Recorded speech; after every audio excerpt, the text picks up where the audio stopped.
Hi everybody, welcome back to my YouTube channel. My name is Winnie Khasmeni. Today I've got a guest, my best friend, Itabeleng Mahalia Nono Mohoto. Hey. The beautiful, beautiful Nono. Guys, she's one of my closest friends. She's my heart. Oh, you're my heart too. Nobody understands me better than this person does. Nobody understands us like we understand each other. Yeah, it's like a soulmate relationship, Yeah. friendship relationship. Absolutely. It is. Okay, so it's gonna be nothing serious, nothing hectic, guys. We're just having a conversation. So today's topic, we're going to be talking about friendship, our friendship, and I guess we'll touch on different friendships as well, you know. So she made me a delicious, what is this, lunch/dinner? Lunch/dinner, I guess, if you're not going to eat later. I like food and I've always liked food. I probably eat a whole lot more than she does. So it's probably just lunch for me, late lunch. This is yummy. It looks so pretty. Thank you. Thank you, Chumi. I appreciate it. You are so welcome. Okay. So where do we start? Our friendship. Where did we meet? The beginning. So we met in high school. Yes, we did. I feel like you remember the story more than I do. I totally do. I mean, I can only tell it from where I was at that point in my life anyway. So let me relate it to y'all. So we met in high school. I think it was the end of my second year, probably grade 9. Closer to the end, I think. Was it grade 9? Wasn't it? Yeah, probably around It there. was grade 9. Grade 8, I had a whole different group of friends. Yeah. But during that time, I was also going through trying to understand myself better as a Christian and trying to build my relationship with God a bit more. And so the friends that I had at the time, I felt didn't represent the person that I wanted to become.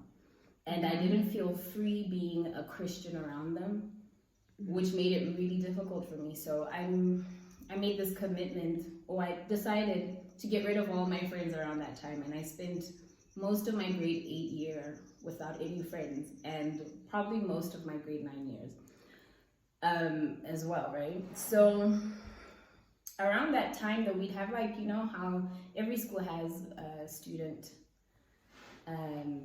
teacher meetings.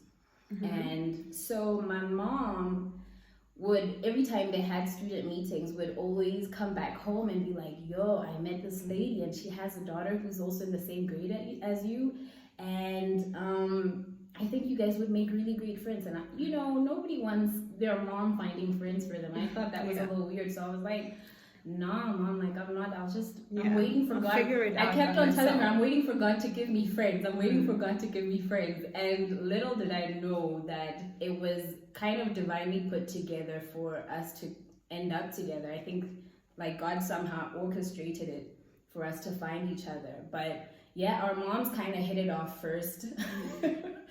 And then I don't even know what happened for us to even land together, but I remember just encountering her at school, and I was like, there's like the nicest girl. I remember coming back home and being like, Mom, there's like the nicest girl that I met, and we just get along. Like, I know it's the beginning of the friendship, but I just feel like we're supposed to be friends. She's I would actually amazing. love to remember the conversation that we had. Like, I try to I go don't back even to remember. that time. I remember when we went out we went out to the Dross. I think it was called Dross. It was Dross at the time. And Just that was me. our first outing together, I think. Really? Yeah, you actually invited me. You were like, oh, some friends of mine and I are going out and we're going to go meet up with some other friends of ours. I'd never done anything like that before. So I was like, okay. I always come up with suggestions. Nono's like the quiet, sweet one. And then there's me, who likes but to a certain extent. Like, actually, it's me and Nono, and then I've got another very close friend, one of my closest childhood friends, actually. I would also consider her one of my best friends. Good. is a problem child. So I've got Nono on the one side, then I've got Godi on the other side. Godi is a troublemaker. Godi is the one who made me sneak out of the window at night. And then I've got Nono here who keeps me sane. You know? So I appreciate both relationships because I felt like I needed a straight line. So I tried to, because Nono didn't really do a lot of going out. No, But I tried to. I think she made me very social because I wouldn't consider myself a social person. I'm not saying I'm not friendly. I think I'm very friendly and I try to be accommodating. But if I have to say I'm a social person, no, not really. I'm more likely to stay at home and enjoy my own company. You know, and I think I tried to create scenarios where she also gets to socialize with other people without getting her into trouble, her and myself into trouble. Let me not speak like I wanted to get into trouble. So I always try to create environments or situations where we actually go out, have lunch, eat, and enjoy each other's company or other people's company without getting into trouble. I always used to say that I trust her to get friends for us because I find it so amazing when I'm able to make a new friend because of my lack of being social. So I always used to tell her that she needs to get out there and make us friends so that I can come without having to work for, work for friends. And the funny thing is that I was just as bad at making friends as you are because I was very reserved. Yeah. Very shy.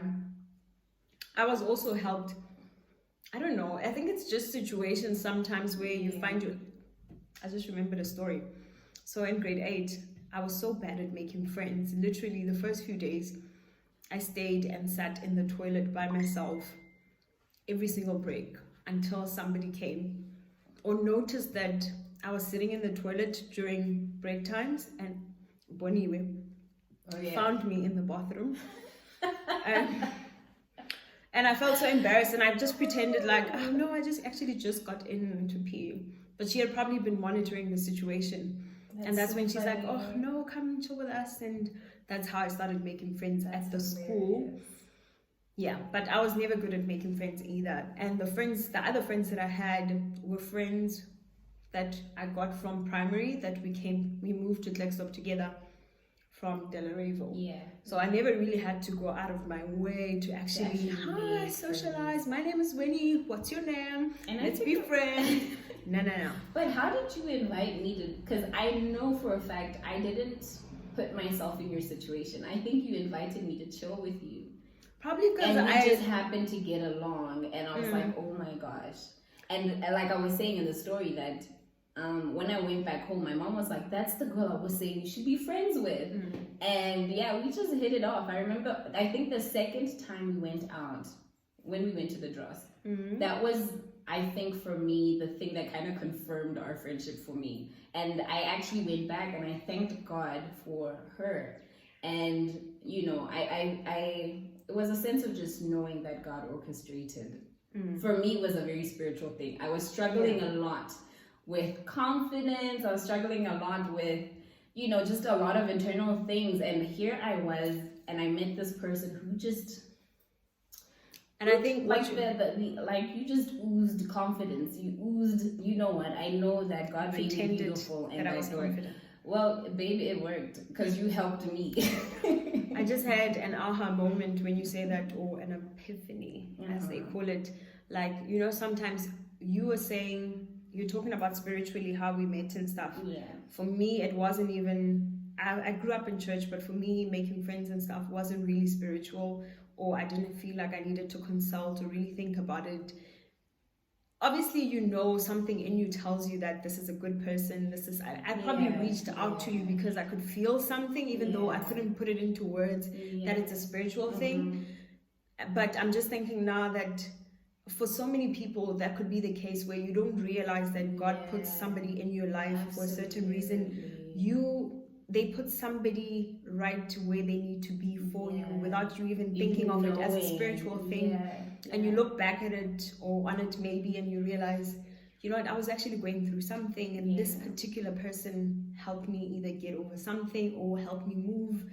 I'm I'm just thinking God puts there was a people lot of growth. where they need to be at the right time. There was a lot of growth that God allowed me to encounter, and it was simply because I was connected to somebody who I felt understood that God made them this way and they appreciated. So it was a lesson that I needed to learn for myself that I hadn't gotten, even though I was here like, oh my gosh, the Bible says, you know, you're fearfully and wonderfully made, and here I was not walking in it. And here I am, I'm encountering somebody who, for me, was an example of what the Word of God was saying to me. I don't know if that makes That's sense. crazy. You know, Nona always sees this in me. But it's the truth. And I don't see this in I won't myself. lie to you. No, I will give it to you straight. Yes, no, she's very honest. I will give it to you straight. She's very honest. For me, it just blows my mind every time I hear her talk about me. Ngati she's talking about somebody else. Like, I think you undermine yourself. I know I'm a That's what nice I think. person, no? But no. She knows how to promote me. If I need a hype girl, this girl knows it's just love. what to say. Maybe it's love. I don't know what it is, but you know, And I believe that it's important to also let people know, you know, these things, because I think it's easy to also think you don't affect people, you don't encourage people. Those things can be taken for granted, but if you know that, you know, my little bit is actually doing a lot for somebody, I think it makes all the difference. We need more people who do that, in my opinion. Like, That's there so are more true. people that need help than we care to notice as a people, as a human, Yeah. you know, as human. Yeah. And so if you can be considerate in the way you are, even just being yourself, it makes I don't know if what I'm saying makes any sense. No, it does. Yeah, It but does. if you can be that person, if you can walk and talk and just be that positive light, it makes a difference. You don't know what you're ministering to somebody else, and what a huge difference you're making. Hallelujah. I'm just saying. No, that is so true. And Yeah. again, I'm thinking about it and processing it in my head. I was having a conversation with one of my husband's cousins, and I was saying it's also so important to let Nono know the impact she does, or the role she plays in my life while she's still alive. Like, us as people, we tend to wait for somebody's funeral, and then you go say all the nice things about them.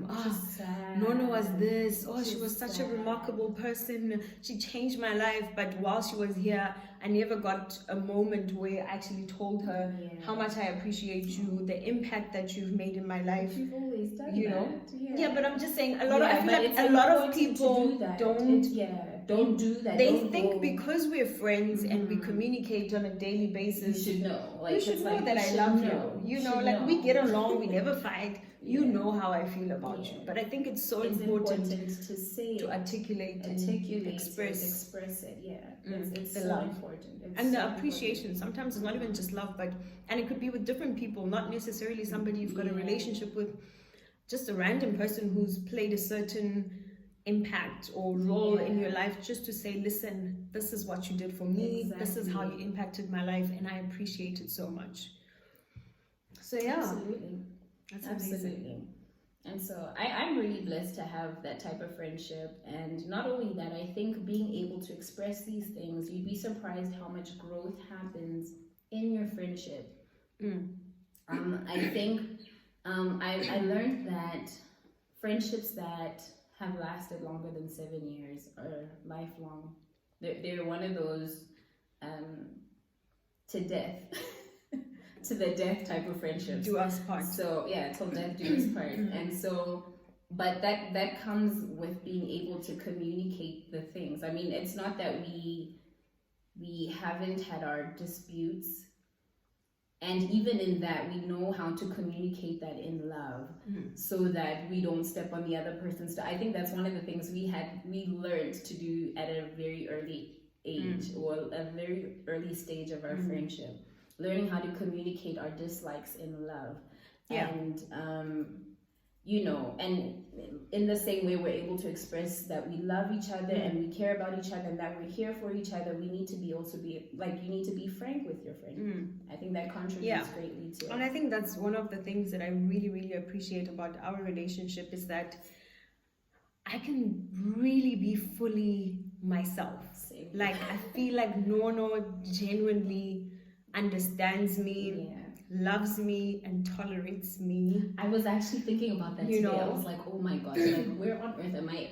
Like one of the things that has made making new friends such a challenge for me, I always think about who's going to tolerate my shenanigans, right? And I'm like, God bless Weenie for being able to tolerate my nonsense. Like y'all don't even know how fussy I can be. I am so fussy, and she's just always been like, oh, it's okay, Fred. Like she'll even nurse me at like my worst, and I think it's my fault. Like it's just. And you nurse, but I'm very frank with Nono. Yeah, we're she both. Nono is very honest with me.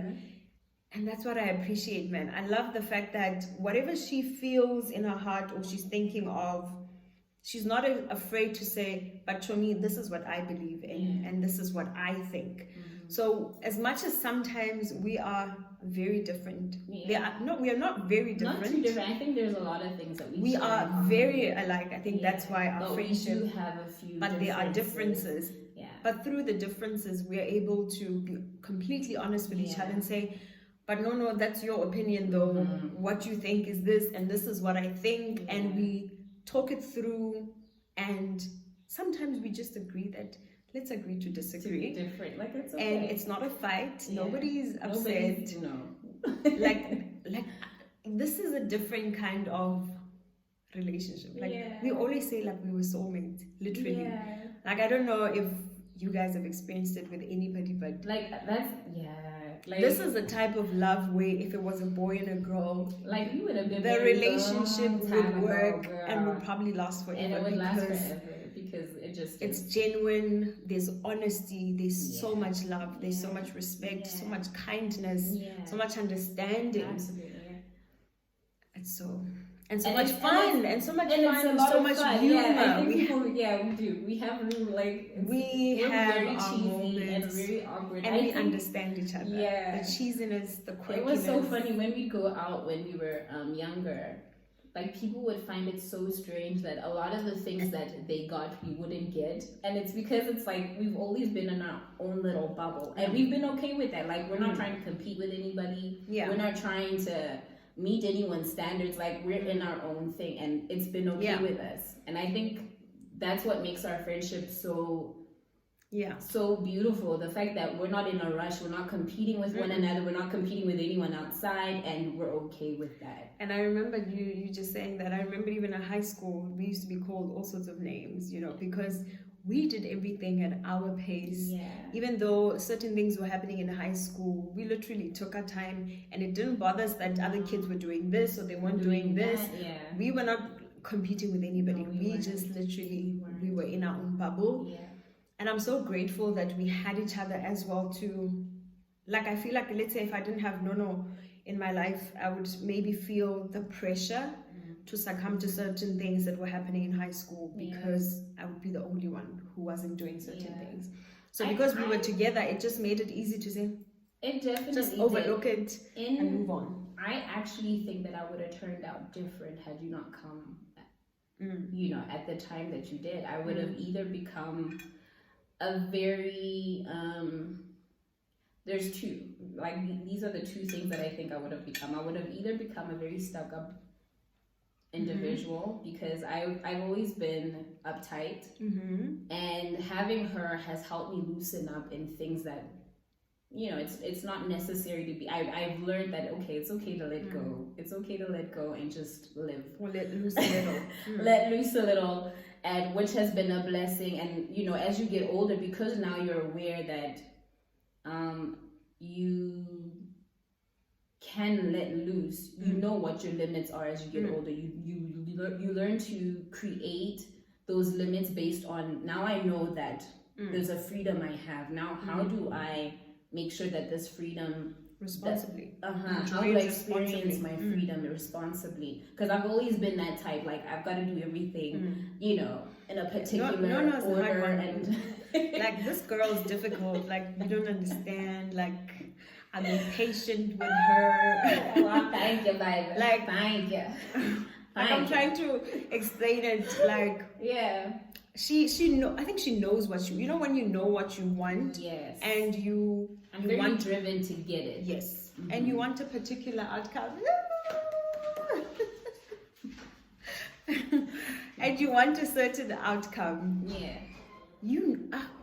I appreciate that. From a very young age, she's always stuck to her guns. As much as, yes, me too. I mean, this applies to me too. Don't think that I got carried away, went with the wind. When the sheeps move this side, I move. No, I was very stern, but I think Nono was more stricter. Yeah, definitely. And I appreciated. There are some friends that would force you to do certain things and say, hi, but Nono. Hey, Nono is stubborn. Nono is stuck up, or Nono is difficult. You know, you get those. But for me, it was always a matter of Nono is special. I'm coming to you now. There's always a thing that Nono is special in a sense where I would find myself defending her even when she's not around, because people would feel like, hey man, who's a guy? Like she's gonna kill a vibe, man, you know. And I just appreciated her sternness at that age to say, I mean, I knew that, let's say I would be going out. I knew that when I got there, I knew my boundaries. I knew I would tolerate certain things. There's certain things that I wouldn't tolerate, you know. But she'd get to a point where she's like, I'm not even going at all. Yeah. You know, to avoid even getting in any situation or scenarios, I'm not even going to put myself in that situation. Which is one thing I appreciated about her, which prevented her from getting into trouble. No, some of us got into trouble. You remember that time we got in trouble with your dad, friend? And then my parents as well. Do you remember which one? And your husband. Hopefully we were coming back from a modeling gig. Do you remember? And then we went and put our bags. So we used to model together. Let's go Yeah. again. We used to model together. So we went Kochai, and then we put our bags down, and then Bomonde called and they were like, yo, come meet us at the park. Do you remember? Ooh. And we told my mom that we're going to the store. We didn't tell you. Yeah. Your dad didn't talk to us for like 2 weeks straight. When we